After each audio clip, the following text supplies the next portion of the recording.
Kung wala pang pera, wala pang kwenta. Amen?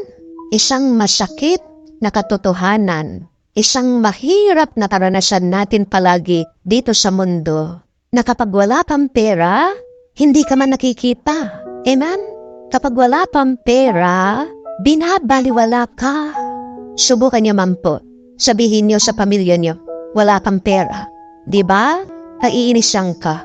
Diba? Pagdadabugan ka.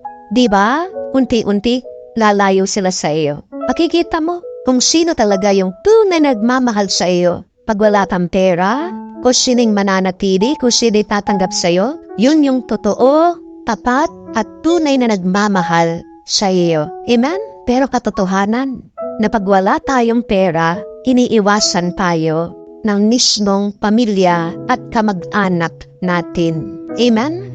Sabihin mo sa mga kaibigan mo, wala kang pera, anong gagawin nila? Makikita mo din ang tunay mong kaibigan.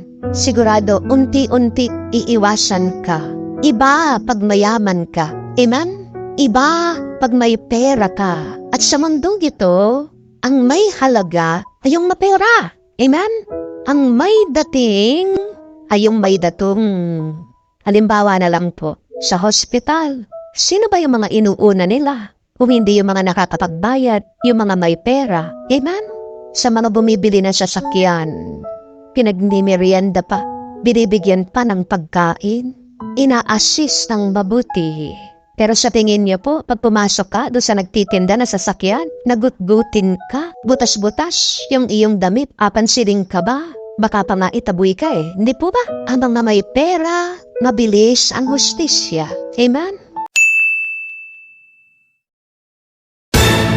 Para sa mga hindi priority, minsan nakakadesperadong magapansin, nangumulit, nakikiusap, para lang may kumausap sa atin.